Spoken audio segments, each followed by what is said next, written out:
What is going on, everybody? Apologize for being late. I had a Christmas party that I went to tonight. I also had some stuff I was talking with my grandmother about, and but make up for it. This is a brand new show, and it is two-man Pigskin with myself and my good friend UGA-BOY, who we are waiting on briefly, who hopefully will join us here in just a minute. Just sent the link out, and he is here. What's up, buddy? Hey, how's it going, man? Well, how are you doing tonight? I'm doing good, man. I apologize for being late with all this too. Yeah, you're good, man. I've just been battling panic attacks and everything on my end, and as long as I'm kicking, I'm still Hey, here. tell me So, about it. Hey, we're gonna try to do the show and just let this panic attacks and stuff just ease, right? Just gonna let it just relax. Yeah, man, just give it to God. Trust Him first off, and but still, yeah, Yeah. two guys, So one pigskin. That is the name of the show. We talk college football, and it's a Bama fan and a Georgia fan. So tonight we kind of just wanted to just give a little bit of an intro to the show. Like, what can the people expect on this? Well, they one thing that they will be expecting is talk realistic college football from one fan to another fan. This ain't going to be similar to the Paul Feinbaum show or some other shows. So if you want some real statistics, news, whatever it may be, definitely need to tune into the show. VicTube says two-man force. That's pretty fun. Yeah, I mean, and there's been a lot of stuff going on, man. We got bowl season underway, a week or so removed from Army Navy. We got the playoffs coming up here in 10 days. We currently have going on the Tropical Smoothie Frisco Bowl. San Diego State in the third quarter up by a touchdown over 12-1 UTSA. Yeah, that's not a bad game. It's in the third quarter there, about 4 minutes to go. And yeah, I mean, the score's been pretty tight. I mean, back and forth, 24-17, not too shabby. And Not at it's all. weird, though, because I was looking into who San Diego State's coach was after having a remarkable year. And out of all coaches is Brady Hoke. Wow. It's incredible. I first off, I've never even heard of Brady Hoke until you just said his name. Me I didn't even know he was the too. coach. I'm just He going to used be to be honest. I don't Michigan's follow coach. San Diego State that much. He used to be at Michigan's coach. Everybody remembers him before Jim Harbaugh and all that stuff. And man, you don't remember when he was at Michigan? Oh, that's right. Yeah. So anyway, and as we're coming on, there's also some breaking news. Lord, I feel like it, but I don't think I actually do have it. But it is official. JT Daniels, the Georgia Bulldogs quarterback, has coronavirus. He has tested positive, Ballard. But there's Yeah. not. It's going around again. We're having a repeat of last season. I mean, we had games canceled and opt outs because of last year with the virus actually just coming up and trying to figure out ways to deal with it. But all of a sudden, man, and I think it's this. What's the new variant? But anyway, I think that's the one going around, and I think that's just getting to college football now. I mean, I see Miami's dealing with outbreaks during practices. Michigan is trying to get booster shots. I mean, there's a lot going around in college football.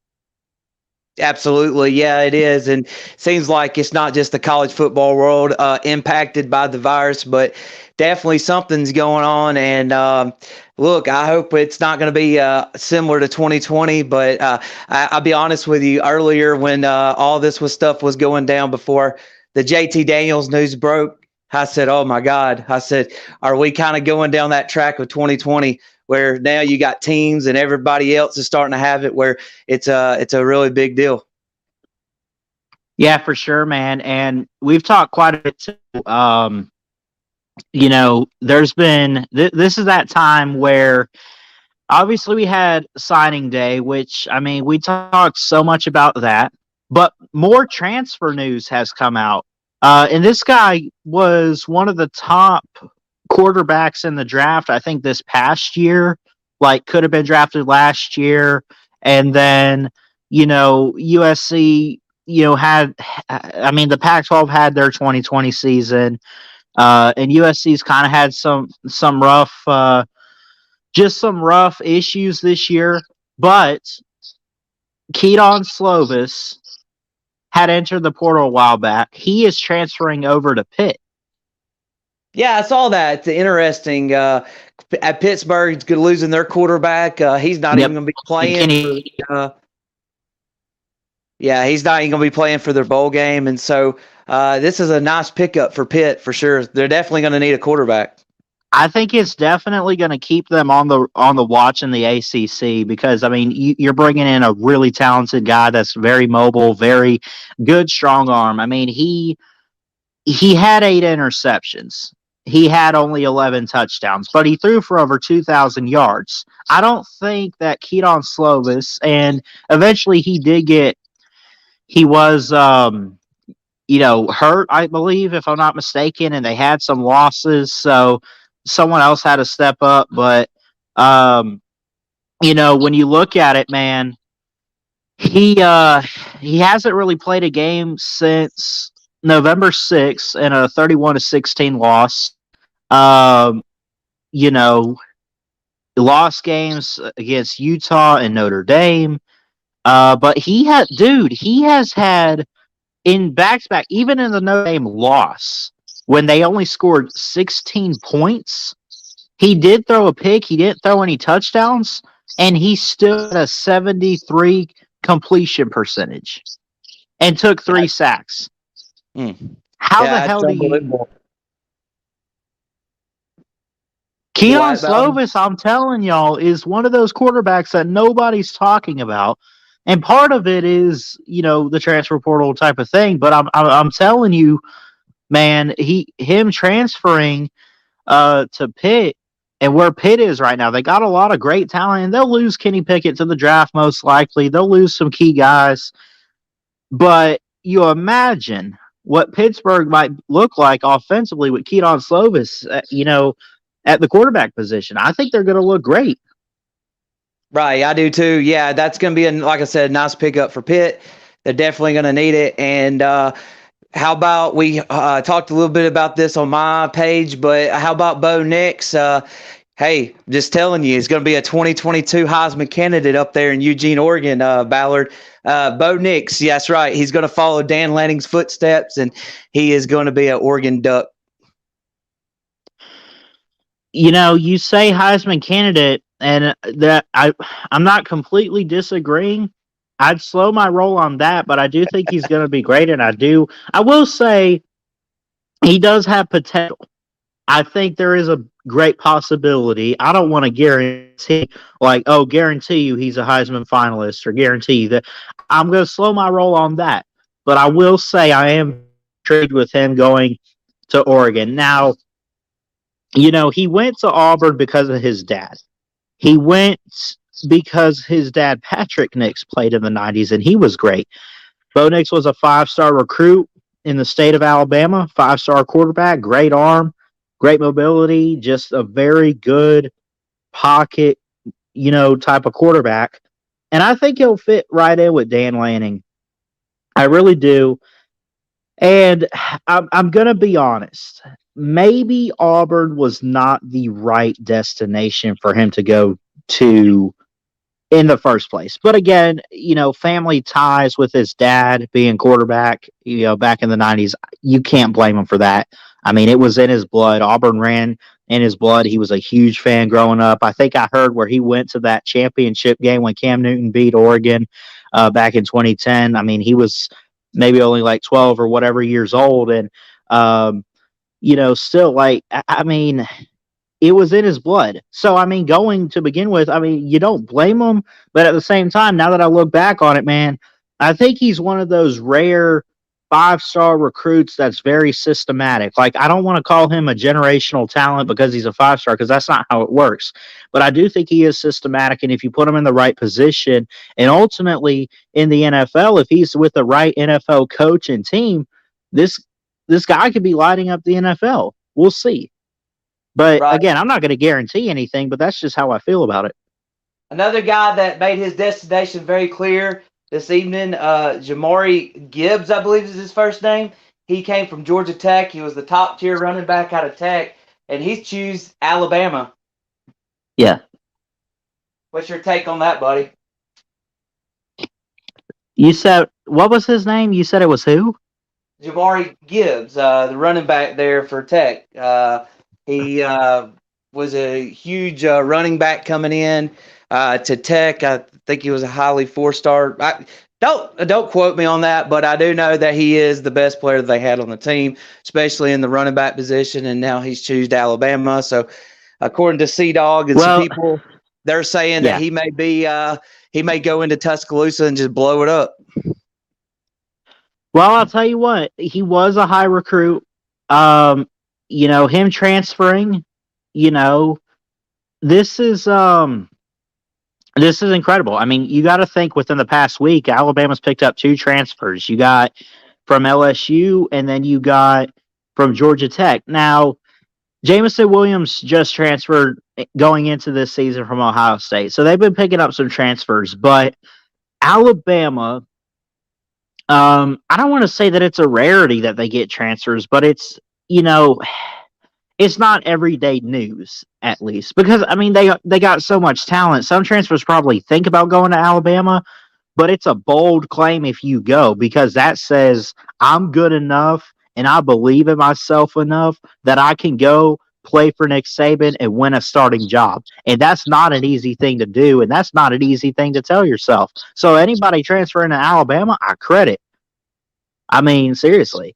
So these transfers that have recently come in, I got to give them props. Right. Yeah. And, the transfer portal is only going to get interesting, I think, as we move forward here. But you talked a little bit about the bowl games. And I wanted to ask you, Ballard, because to me, I can't remember exactly what the bowl name was, but I know I saw UAB and BYU in it. To me, I think that was the best bowl we've seen so far this year. What is your favorite bowl game that you've seen out of all, including this one we got going on right now? UAB. Yeah, the UAB BYU game was good. Fresno State and who did they play? It was oh man, it's on the tip of my tongue. Fresno State played a team to the wire there too. Can't think of the name of the team, but anyway, needless to say, that was about the 2 best bowl games I've seen so far. I wasn't impressed with the bowl game yesterday. I'm not really too impressed with the games today. With that being said, hopefully tomorrow and moving forward, UTEP. the games will get better. Yes, UTEP. Yeah. Yes, that was a good game. Yeah, we've had quite a few interesting games. You had Utah State and Oregon State playing each other, some Pac-12, and I guess what's Utah State in? They're in the anyway. I can't think of it off the top of my head. But the what? Mountain West. Mountain West. There we go. That's it. I can never remember, but 24-13 over Oregon State. Very impressive win. Neither of those teams were really all that good this year, but obviously, I mean, you get 6 wins at minimum, you're making a bowl game. But that was one of those ones where Utah State just had some great defense. Oregon State's offense hasn't really been all that impressive to me this year.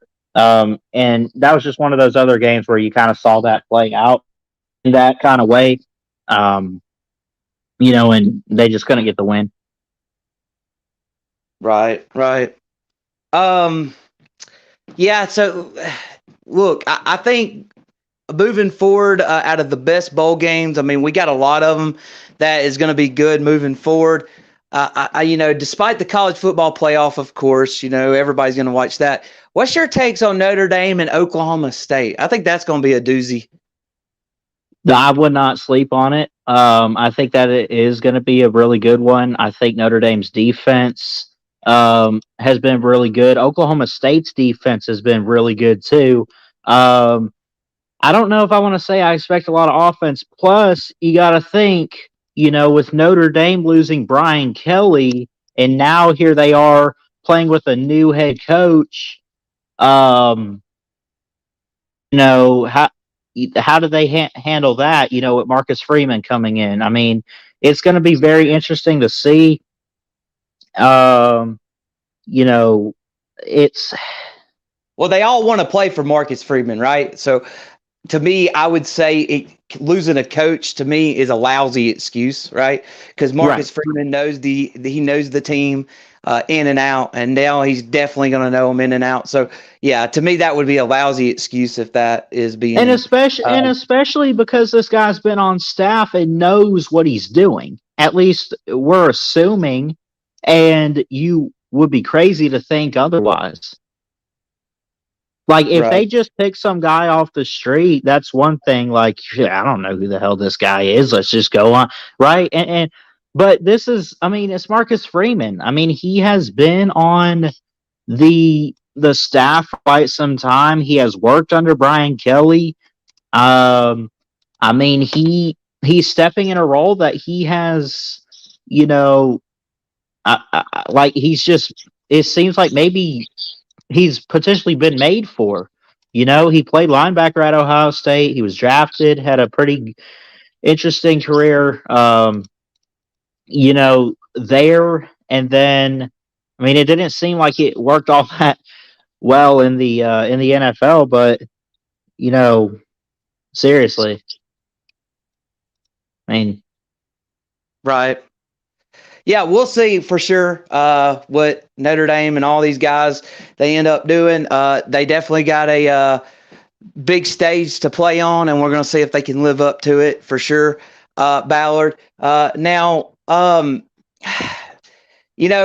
we hit on transfer portals. We talked a bit about bowl games and everything else. So what you have, like, what did you want to talk to the people about that I know that you were so eager to talk to everybody about tonight? um, yeah, I mean, it just overall, it's just great to have bowl season. We had all the recruiting going on this week with early signing day. And it seems like, and this is what's interesting, Texas A&M of all teams with the number one class, How about Jimbo Fisher? Who would signing have the thought, number man? two player in the entire 2022 class of Walter Nolan, signing the number six and Evan Stewart, and so on. I mean, they got two top 10 players. And again, like they have 27 commits. They have 5 5 stars, 19 4 stars, 3 3 stars. Um, and it's actually, when you look at 247, Alabama ended up with 317 points. Texas A&M ended up with 325. So not only are they ahead of Alabama, but it seems like a pretty good margin too. And my question is, and I'll ask you this, but I kind of looked at their class last week, and I just was curious if you think that maybe him beating Alabama this season played a key factor in him getting some big time recruits and, beating some teams like Georgia and Alabama in recruiting, at least for right now. Yeah, it's possible. I mean, it definitely makes sense, right? But at the same time, you don't know what a player's going through, whether if he's going there for coaches, let's say for the institution, maybe it's both, maybe it's family, who knows? But at the end of the day, Jimbo, he reeled them in and he did what he needed to do for early National Signing Day. And let's see if he could do it come February the 2nd, right? That's where so quote unquote the big dance is at, the big party. And that's the next one we have up on the docket. So we'll see if Jimbo Fisher and A&M could keep it up. But yeah, it's a good feeling if you're an Aggie to get the number one class in early National Signing Day. Yeah, absolutely. And what's so cool too is, A lot of offensive talent in this class, and especially at quarterback position. I mean, Georgia picking up Gunnar Stockton, Bama getting Ty Simpson, and so on. Drew Alar is a 5-star recruited by Penn State, who has the number 6 class with 24 commitments. Right now, you had A&M picking up a key quarterback who was a 5-star. What was it? Connor Weidmeyer or Wakeman, whatever it is. I mean, there were quite a few quarterbacks in this class, and just overall amazing talent and 5-stars. I mean, I mentioned A&M. They got the second overall player in Walter Nolan. They got the 6th overall player in Evan Stewart, who's a wide receiver. They got the 16th overall player, Gabriel Brownlow Dindy, who's a defensive tackle, and second in the state of Florida. I mean, they got just about, a quarter of maybe the top 50 recruits. Mm-hmm. Yeah, real fast, Ballard, looking into the comments. Bearcat Bobby, what's up? We got, of course, Jeff Webster. The main ones, TikTok Chess Hall. LW. So we appreciate y'all chiming in. Also, my boy, I don't know why I call him my boy, but he's the typical Gump. Yeah. Gotta throw that in there. And Rick Sanchez. Yep. See. I'll just read some of these comments here. Yep. So mix of feelings depending on what we're talking about or what they are talking about in the comments. But yeah, some definitely interesting comments for sure. And what's up, Neo? What's going on, Neo? Welcome, everybody. Y'all hit that thumbs up. Hit the subscribe button, too. Y'all go subscribe to UGA-BOY as well. Oh, maybe y'all don't care about this, but I'll throw it at you anyway. Coastal Carolina's quarterback McCall is returning for one more year at Coastal Carolina. So,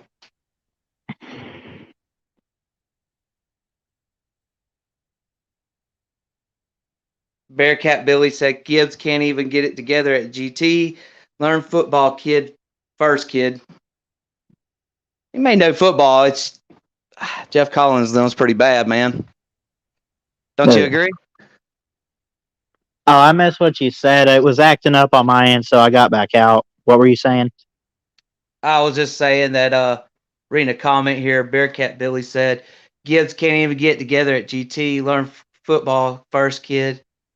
That's what he was talking about, y'all's transfer running back Gibbs to Alabama. Oh, yeah. Jerry Wells says Ballard is somebody yelling no in the background.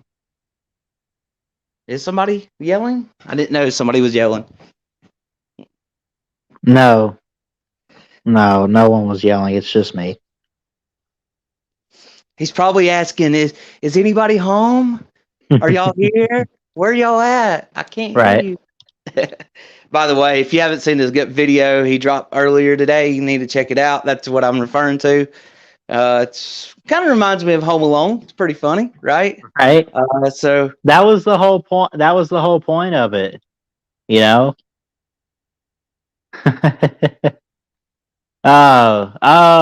The famous Idaho Potato Bowl was today too. 52-38, Wyoming over Kent State. Not that anybody really cares about those, but I mean we're here throughout bowl season, and the further we get into it, the more interesting I think the games are going to be.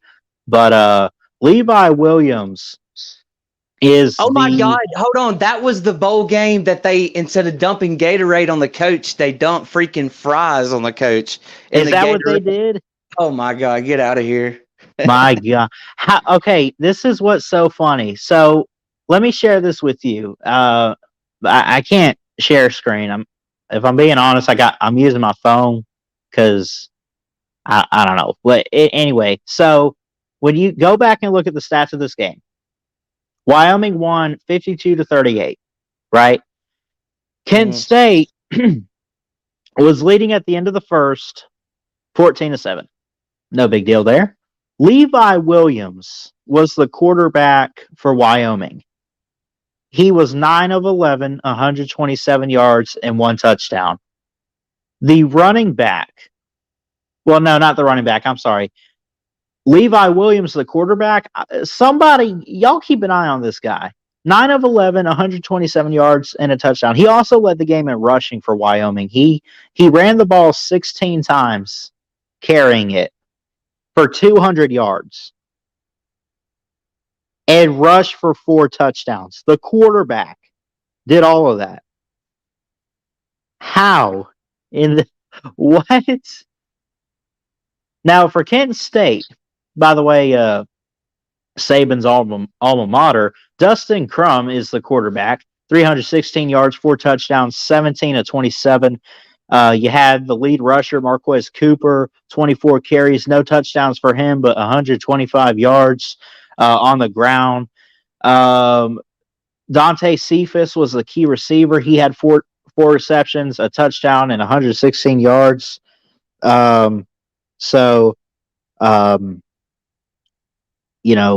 mean, look, I don't know what to say, but man, Wyoming went off. But the Williams, the quarterback, man, how does a quarterback rush for 4 touchdowns and 200 yards? I mean, I've never seen a game like this, man. Yeah, it's pretty wild for sure. Sometimes games will go away you definitely don't or wouldn't draw it up or even think about a way Yeah. for them to go. But this is actually kind of really incredible, to be honest with you. And you know what's crazy? You want to know what's so crazy about this game? Wyoming had more time of possession, but with all that they did and with what the quarterback did and the points they put up, Kent State still had more yards and more first downs. And the runs that Levi Williams had, he had a 5-yard run in the first quarter. He had a 50-yard run in the second quarter. He did throw a touchdown, actually. Isaiah Nayer got a 42-yard pass. Then Levi Williams in the third, 27 yards. He had an 80-yard run touchdown in the fourth quarter. 80 yards for the quarterback, man. He took off. Trey Smith ran the ball 49 yards for Wyoming. They got a field goal in there. So maybe it wasn't all the quarterback, but for the most part, man, this guy was amazing. Sounds like it. Yeah. That's crazy. 4 rushing touchdowns for the quarterback. Anyway, what other games intrigue you right now? That's 35 points. Yeah.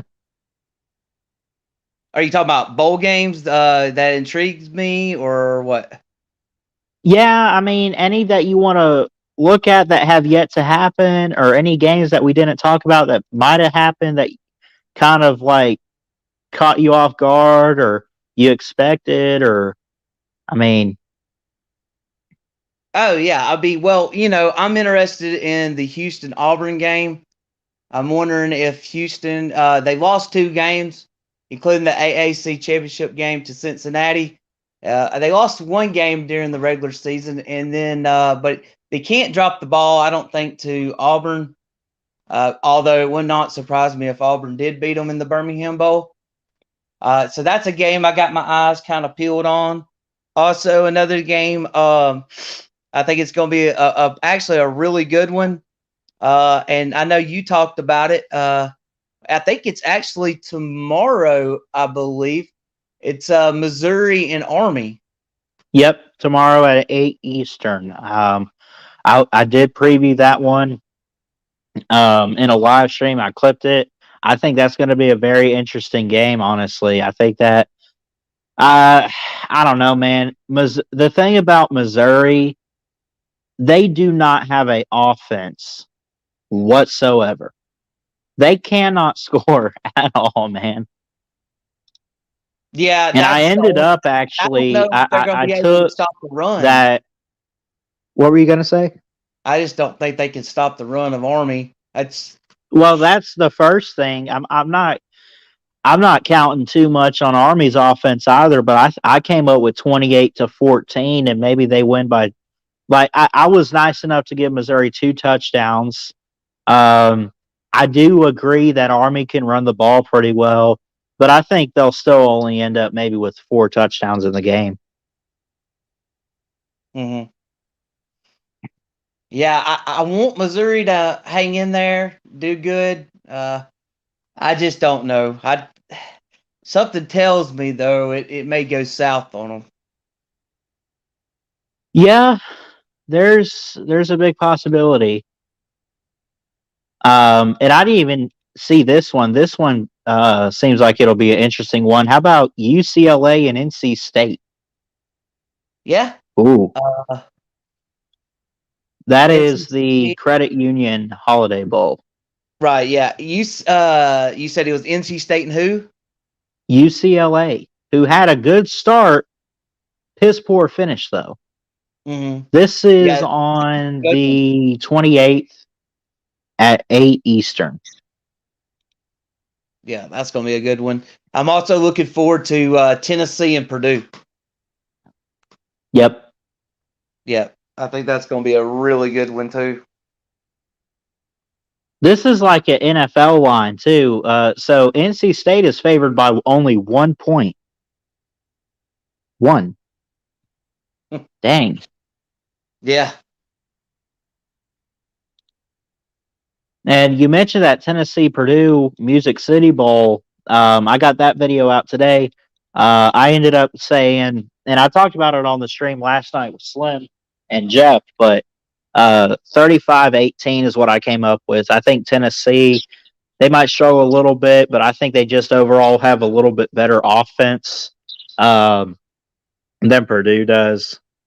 So Right. I don't know. I came up with like some weird 35-18 score, And then but also I think like Tennessee could get the win. yeah, also you don't know what Purdue team's going to show up. I think That's true. I was careful on that. I went with my gut that maybe Tennessee could get something done in Heupel's first year. yeah, well, see, that's the thing. Jeff Braun, I believe, is the head coach over at Purdue.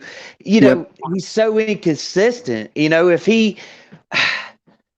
they would not be so inconsistent, I think they would have a legitimately good shot to beat or hang out with anybody in the country. I mean, they beat number 2 and number 3 this year, so it's been proven that they could do it. Unfortunately, they got killed by Ohio State, who was sitting at number 4. So, look, I get it. You can't sit here and play number 2, number 3, number 4 all year, but this is what Purdue's been doing, it seems like, for the longest under their head coach, and so they got to get consistent.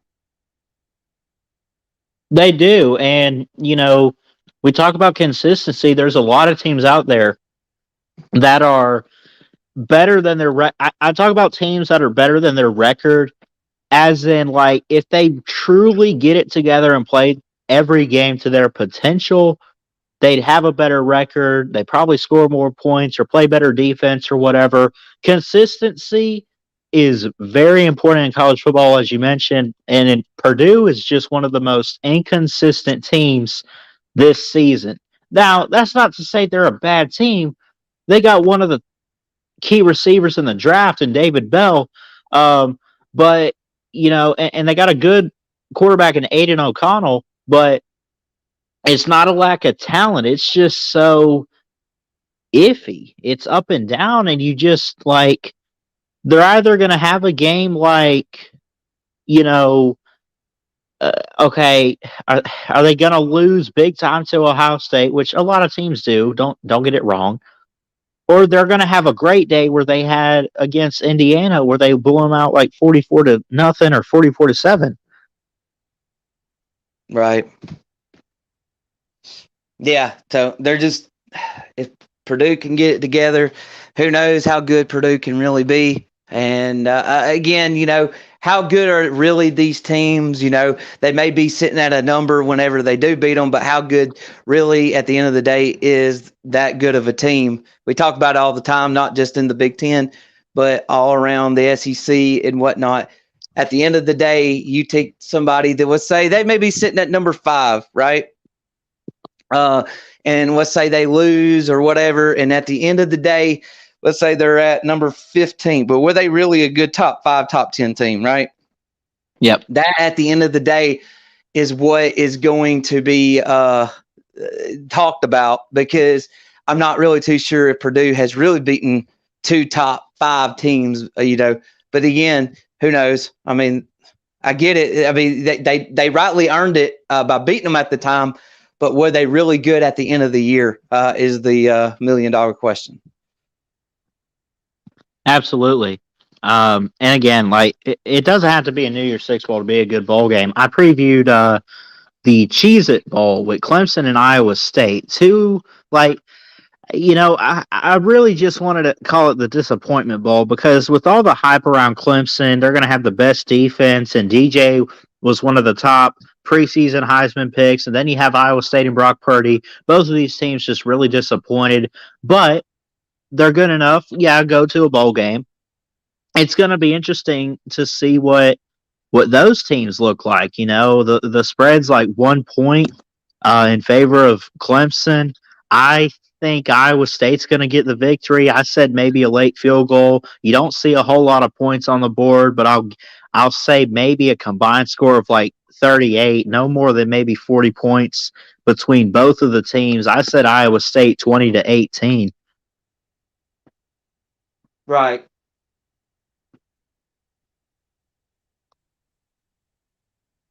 Yeah. What are your thoughts on that game? Yeah, that's a pretty good score prediction, I think. We'll see. I mean, that's about right, I think. Yeah. But yeah, we got a whole bunch of bowl games I'm very excited about. I think we got some really good matchups that I think college football fans can be really excited about. And of course, another thing that I see here on YouTube, and you know who you are, so I don't have to call you out, but I see people making videos, including myself. Ironically, I guess I caught myself making one too at the time. It was a couple of days ago. Of everybody's making videos of players opting out. We get it. Yeah. They're quitting. We understand it.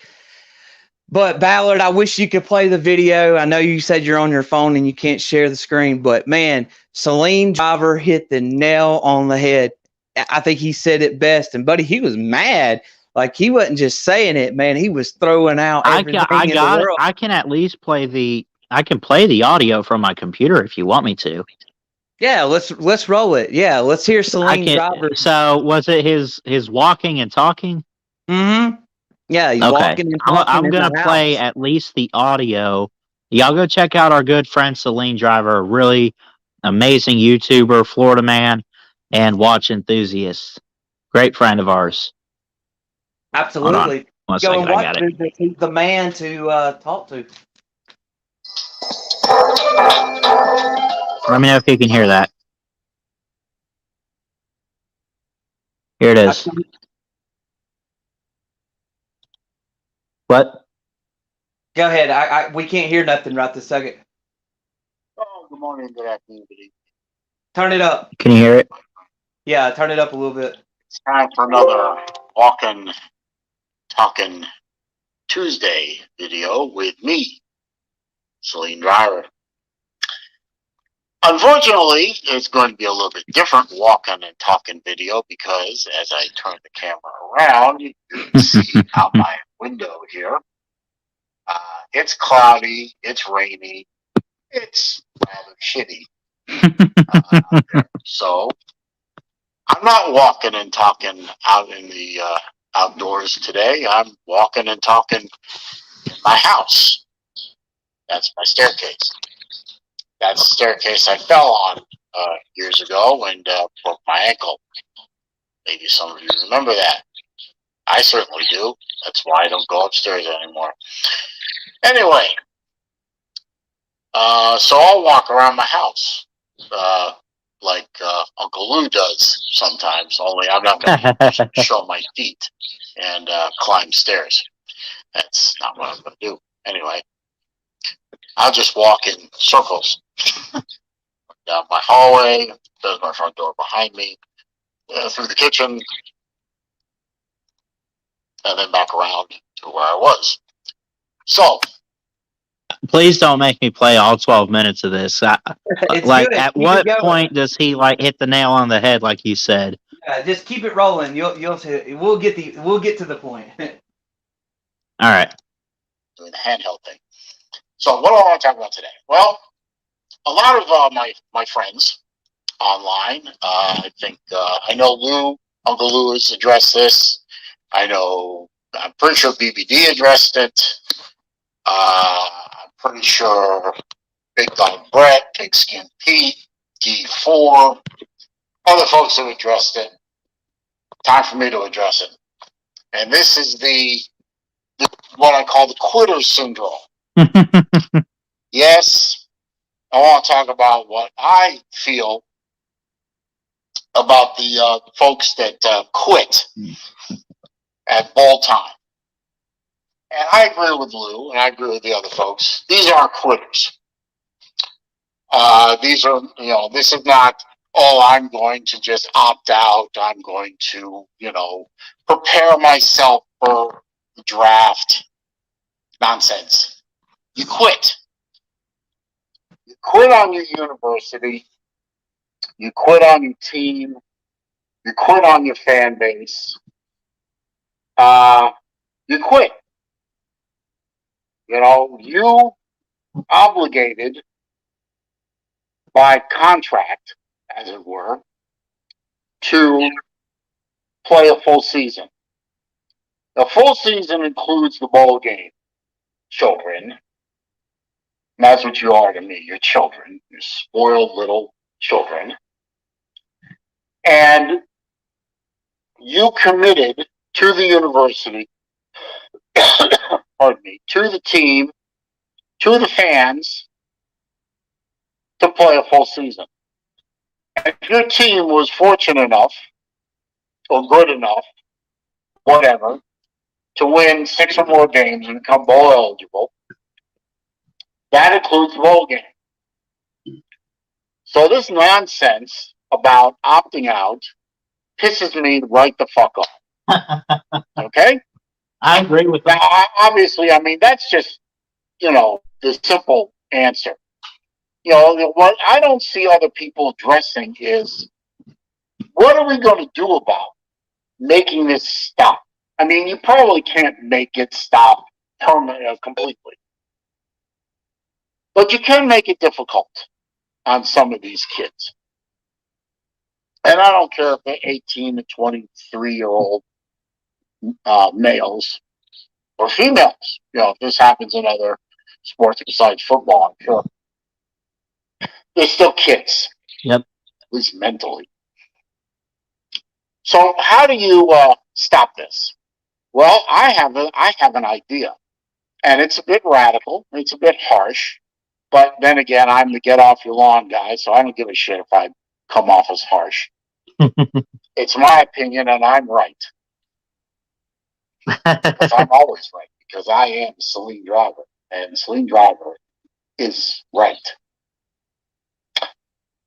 My solution is, if your dumbass opts out, quits, and it isn't due to a provable injury or other such hardship as the NCAA might determine in the future when they make this rule, they should make this rule. If you quit for no goddamn good reason other than you're a quitter, you should be obligated, especially in the era of NIL, and you're making money. you should be obligated to pay the school back for that year's scholarship. Oh, And it's very easy to figure out how much a year of education costs. So if you want to narrow it down to a semester, fine. But I think a year. You can add up the tuition and the books and the dorm costs and the meal costs. These are all very easy to calculate. So don't come at me with, oh, we don't know, Celine Driver, how much all that stuff costs. Bullshit. I sent one kid all the way through university. By the way, shout out to my older daughter for graduating and getting her master's degree a few days ago. And I'm still sending my younger daughter through college. I know what a semester tuition costs. I know what the books cost. I know what rent costs. I know what all those cost because I write the goddamn checks. Okay, so basically you get the point. yeah. Let's not. I mean, yeah, we'll stop it right there. I fully Look, agree with him, though. Yeah, I do fully too. agree. I think I said on my video the other day that if I was the head coach, I'd yank a scholarship away from the player, regardless, because when you quit, you quit. Regardless of if you want to say opt out or whatever, that's just the way it is. And, you know, I think we all agree. We all come to conclusion. I just thought it was everybody needs to listen to Celine Driver, and I'm glad you could play that because why? Because he writes the damn checks. Yeah, get off my lawn, guy. Yep. I agree, though. I mean, think about it. First off, this opting out is BS. And you know what it started was last off season, right? Because of the COVID stuff. Well, I don't want to get sick. I don't want to, if you're sick, let me just say this. If you're sick, you're going to get others sick. How are you going to get someone sick if you're not sick? If you're sick, don't play. If you're not sick, go out there and play. And they want to say, "Oh, I'm gonna opt out so I don't get sick, and I'm just gonna get prepared for the draft." You know how you literally get prepared for the draft by playing college football. They're not looking at your legs and how built you are. I mean, they kind of are, but like they're watching your film. Go out there, make big plays, and put some more film out there. So here's the thing. You know, we talk about these players that just got drafted. Well, not really drafted. They just got recruited, should I say, to these colleges. I just want to know, like Gunnar Stockman, we just saw earlier today, he's going to elect a bowl practice and all that stuff for Georgia. Yep. And everybody else. I just wonder, though, are they going to opt out in their senior year, right? Are they going to opt out of their bowl game down the road? So kind of remember, you know, it's kind of like laying your bed. Don't you know, you made your bed, now lay in it. We're going to see they're making their bed, but we're going to see if they lay in it down the road. I don't know, man. I've already made my point clear. I think everybody feels the same. You're a piece of crap, basically, if you opt out. There's no good excuse for it. One game ain't going to hurt. Yeah. And then, you know what really pissed me off was not only did people opt out, then they want to opt back in. No. Look, you want to opt out? Fine. Don't be coming back and trying to opt back in because you want some playing time or whatever. You know, no, you made the decision. You made the decision to not participate in a game or a season or the postseason or whatever. And now all of a sudden, you want back in? Why? Why didn't you want back in week 1 or 2 when we started? You know? Looking at some comments, SEC Dogs thinks he's going to be dumber now for listening to this nonsense. I think it was great, wonderful information, sir. And look, if he writes the damn checks, he should know. So, hey, maybe we can have Celine Driver on the show one day, and we can ask him about this, Ballard. But, you know, I think this has been a really good conversation to bring up and talk about or listen to because Yep. at the end of the day, this is what everybody's talking about. Absolutely. For sure, man. Yeah. So anyway, moving on. So we had that going on today. Anything else that we've missed, Ballard, that I wanted to talk about? I'm trying to remember if look, I think we've covered about all of it. I mean, there's been so much stuff that's happened. I know we're just now trying to get our show out and about and everything else. But look, make sure y'all like, subscribe, do all that good jazz on Ballard's page, my page as well. Tell us what you want for future shows. We love to interact with y'all. And Absolutely. yeah, and if you want to be on the guest, maybe you could be a guest on the show one day. I'm just saying maybe. And y'all keep chiming in, and we'll love to have you on there for sure, or at least in the comments. Drama free, please, people. What'd you say? Blue dude. My man. Mega conferences are coming. Pretty much. That's something we could have talked about tonight, but I mean, we could go in depth on that maybe next show or something. But I don't like where the Power Five is going with the change of conferences. I don't like that. Yeah, I mean, it's going to be something we're going to have to adjust to for sure. I mean, I don't know. I mean, some say it's good for college football. Some say it's not. I mean, we got the pods possibility coming to the SEC in the near future with Oklahoma and Texas joining in on the fray. But look, at the end of the day, as long as we have some good old SEC smash mouth in football, to me, that's all I care about, man, because at least we're going to have that. I mean, we can only control what we can control. And if they're going to at least change it, at least keep football around, right? At least keep the Iron Bowl, at least keep the Deep South oldest rivalry in Auburn and Georgia, stuff like that. So I would love to still keep games like that intact. Although I think I'm going to still miss the Alabama LSU game because for whatever reason, that still dictates the West. It still, puts an imprint on the West side if we don't have that game every year. But maybe somehow they can still keep it in the mix. You never know. Yeah, I would just say, like, as long as you can keep I would say as long as you can keep Auburn and Alabama in the same division, don't screw with our Iron Bowl. I think I'll be happy. Vic Tube, he said, I'm ready for some realignment. I'm just going to be honest. I have no issues whatsoever with where any of the teams are. I'm fine with it. I don't see how it bothers me. I try to think about it, and I'm just like, no, it's college football to me. You have Power 5 conferences. You have Southern teams in the SEC.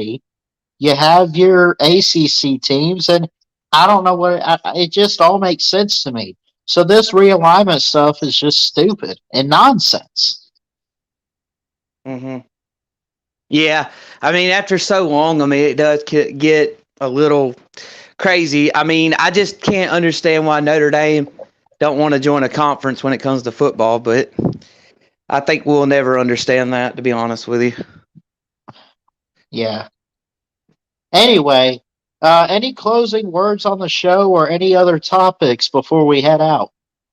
No, man, I think we did a good job on the show tonight. At least get some people in the door, kind of let them listen to what they heard. Hopefully they like it. And, we'll do this thing next Monday or Tuesday whenever we get this thing rolling again. And hopefully you guys out there liked it. And, again, y'all like, subscribe, do all that good stuff. Ring the bell for notifications and like my page and Ballard's page. Much will be appreciated.